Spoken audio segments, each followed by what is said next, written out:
Typically there's not a hurricane rolling up this way.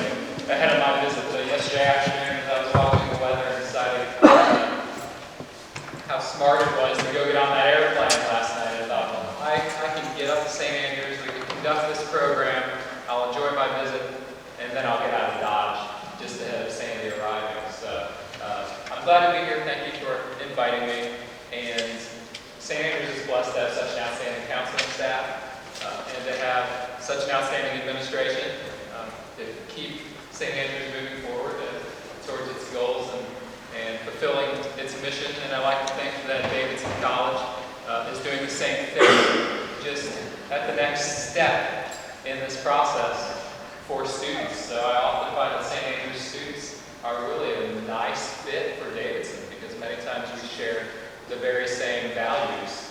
And as I was reviewing the website the other day, and I was looking at profile information for St. Andrews, I saw that Davidson is now kind of leader of the pack as it relates to students choosing to enroll in four-year institutions upon graduation from St. Andrews. So I'm excited about that. I look forward to seeing more great applications this year. But this afternoon, we're going to be talking about financial aid. And while I will certainly use Davidson as an example, we're going to talk generally about financial aid. And I hope when you guys leave here today, you're able to apply what you learn to all of the colleges to which your student plans to apply.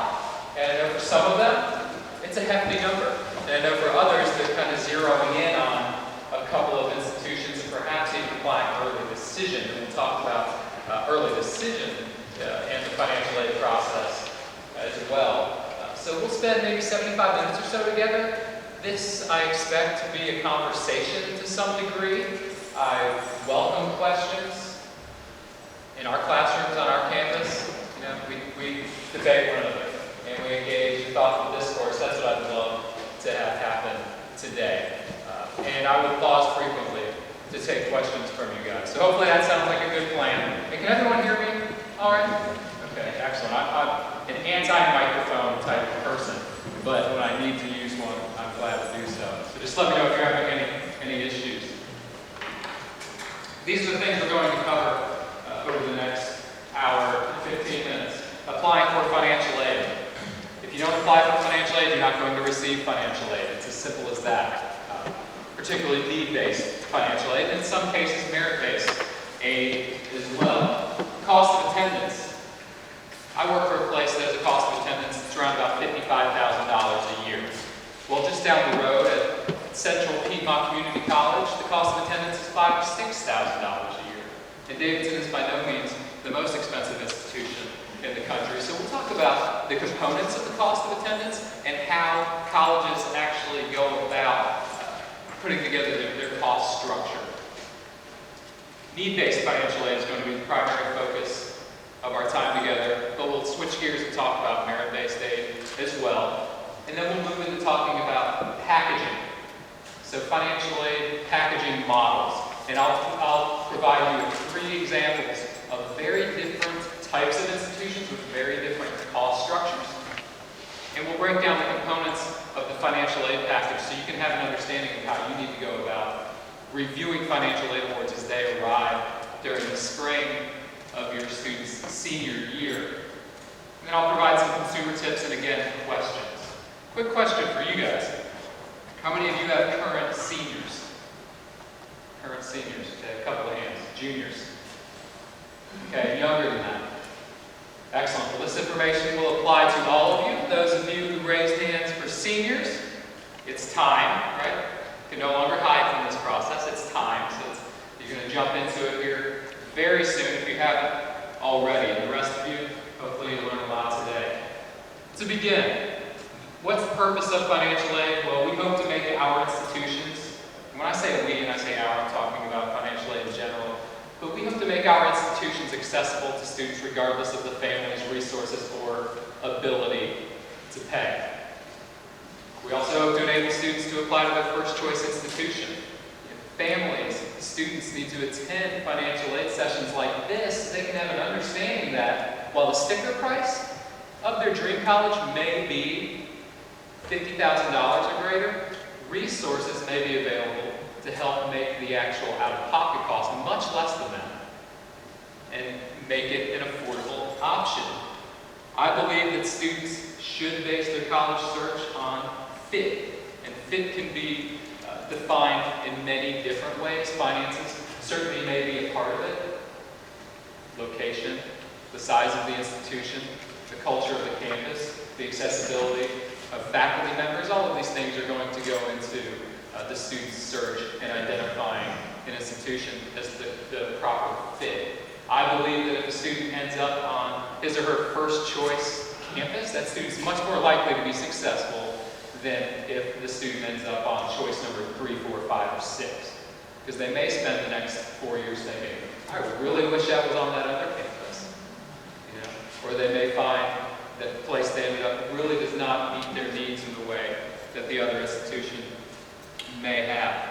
Equity in distributing limited funds. Like you work with a budget within your household, we of course are working with budgets in the financial aid office and as an institution. So we have to be equitable in how we go about distributing our funds. We have to be equitable, fair, and consistent in the way we go about measuring a family's ability to pay. There's a process in place. I believe it's a sound process. I believe in it fully. And therefore, we have to be fair, consistent, equitable in our approach, or else we might as well not have a process to begin with. There are some assumptions that lie behind need-based aid, beginning with students and parents contributing to the extent they are able. And notice I say able. It's about their ability to pay, not necessarily the willingness to pay. Okay? We don't have the ability to measure willingness. So we're measuring the ability to pay using the documents you're going to provide us, which will include income and asset information, as well as other household information. Similar treatment for similar circumstances simply means that if I have two families in front of me and I'm reviewing documents and there's four people in this household, 4 in this household, and 1 in college for each, and they're earning roughly the same level of income and reporting the same level of assets, then my results should be the same for both of those families. And because this is an income-driven process, you can expect that those with greater resources will be expected to contribute more towards the cost of education. And you guys will see in just a few minutes how this is an income-driven process as compared to, say, an asset-driven process. Now let's talk about how families go about applying for need-based financial aid. But the first thing I'd like to point out is, here on the left-hand side of the screen, families must reapply. So on an annual basis, you will be submitting the necessary documents for review. And deadlines may change, but the forms necessary for the review to happen will not. The FAFSA form is where it all begins, and that stands for Free Application for Federal Student Aid. How many of you are familiar with the FAFSA form? At least heard that acronym thrown around a bit. Okay. 99.9% of colleges in this country will collect it because we award federal funds. And if we're going to do so, then we must collect the FAFSA to measure families' ability to pay using the federal formula. It's completed online at fafsa.ed.gov. It will be completed during the student's senior year in high school, but not until after January 1st. So for those of you who are sitting out there going, oh, I now have to get to work on this thing when I get home tonight. Well, not quite yet. Okay, you're going to get to work on this after January 1st. The question often comes up, Chad, who completes the FAFSA form?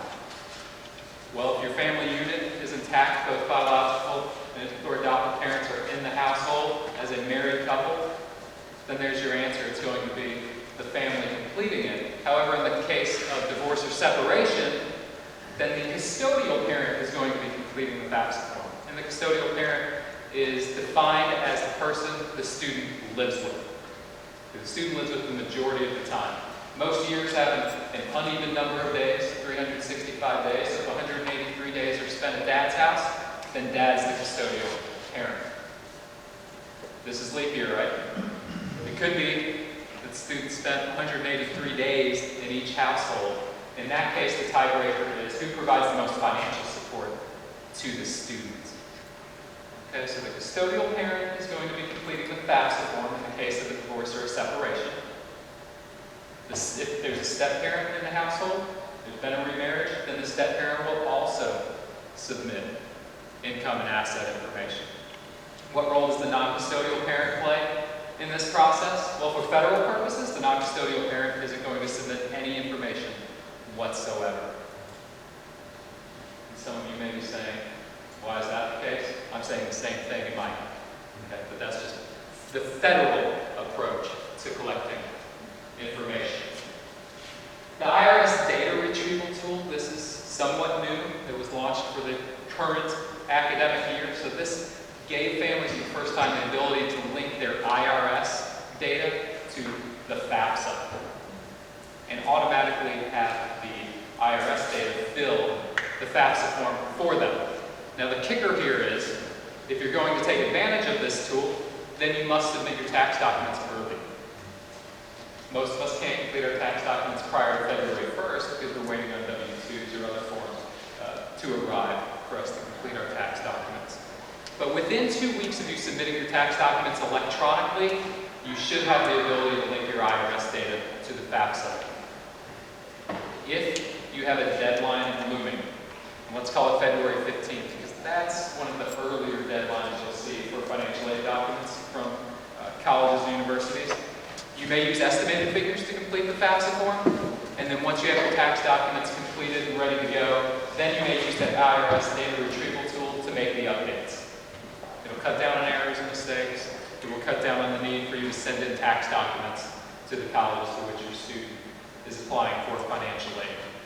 Okay, so be on the lookout for that tool. We've been promised that some of the quirks in it will be worked out this year. Okay, there were some issues last year, just in full disclosure, but that should be taken care of this year. So that's the FAFSA form. How many of you are familiar with the CSS profile? I expected to see fewer hands, and I don't know that I do see one. Okay, and a couple. The CSS profile is much like the FAFSA in that it's going to collect income and asset information, only it's going to go into much greater depth and detail.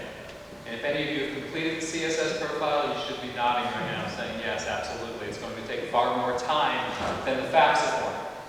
It's not going to simply ask you your adjusted gross income and your taxes paid, how much you earn in wages, and a handful of other income-related questions. It's going to be interested in understanding how you built your adjusted gross income.